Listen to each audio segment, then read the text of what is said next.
Hello everyone, welcome back to my channel. कैसे हैं आप सब? आई होप आप सब बहुत अच्छे होंगे। आज की कहानी का शीर्षक है खजाने की खोज। आई होप आपको मेरी कहानियाँ पसंद आ रही होंगी। आगे भी मेरी कहानियाँ सुनने के लिए प्लीज़ मेरे चैनल को लाइक एंड सब्सक्राइब कर दीजिए। चलिए साथ में शुरू करते हैं आज की कहानी। पुराने समय की बात है। गाँव में धनीराम नाम का एक किसान रहता था। उसके 4 बेटे थे। धनीराम अपना घर चलाने के लिए अपने खेत में कृषि का कार्य करता था। लेकिन धनीराम के चारों बेटे बहुत ज़्यादा आलसी थे। वे कभी भी खेतों में काम करने के लिए नहीं जाते थे। वे सारा दिन अपना समय गांव में इधर उधर बैठकर बिताया करते थे। एक दिन धनीराम अपनी पत्नी से बोला कि आज तो मैं ज़िंदा हूँ तो सब कुछ सही चल रहा है। मेरे बाद कौन खेती करेगा? हमारे बच्चों ने तो आज तक खेतों में कदम तक नहीं रखा है। धनीराम की पत्नी ने इस पर कहा, कोई बात नहीं, धीरे धीरे ये काम करने लगेंगे। इसी तरह से धीरे धीरे समय गुजरता जा रहा था। एक दिन धनीराम की अचानक से तबीयत खराब हो गई और वह बहुत ज़्यादा बीमार पड़ गए। इस दौरान धनीराम अपनी पत्नी से बोलते हैं कि चारों बेटों को मेरे पास बुलाओ, मेरे पास समय बहुत कम है। इतना सुनने के बाद धनीराम की पत्नी अपने चारों बेटों को उनके पिता के पास बुला कर लाती है। धनीराम इस बात से बहुत ज़्यादा चिंतित थे कि उनके बाद उनके बेटों का क्या होगा।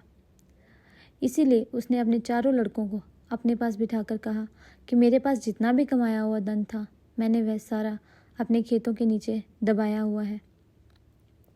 जब मैं इस दुनिया में ना रहूं तो मेरे बाद तुम खेतों में से दबाया हुआ सारा खजाना निकाल कर आपस में बांट लेना। इतना सुनने के बाद धनीराम के चारों बेटे बहुत खुश हुए। इसके कुछ समय बाद धनीराम की बहुत ज़्यादा बीमारी होने की वजह से मृत्यु हो गई। धनीराम की मृत्यु के कुछ दिन बाद उसके चारों बेटे खेत में दबाए हुए खजाने को खोदने के लिए निकल गए। खेतों में पहुंचने के बाद चारों बेटों ने पूरा खेत खोद डाला, लेकिन उनमें से किसी को भी खजाने जैसा कुछ नहीं मिला। इस बात से वे चारों बहुत निराश हुए और उन्होंने घर आकर अपनी माँ से कहा कि पिताजी ने खेत जो खोजने के बारे में बताया था वह सब एक झूठ था। हम चारों ने पूरा खेत खोद डाला लेकिन हमें खेत में कोई भी खजाना नहीं मिला।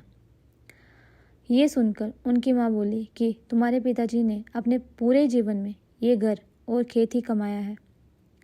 अब जब तुमने इतनी मेहनत करके पूरा खेत खोद दिया है तो अब उसमें बीज भी डाल दो। इसके बाद चारों बेटों ने खेत में बीज बो दिए और माँ के कहे गए अनुसार खेतों में समय पर पानी और खाद डालने लगे।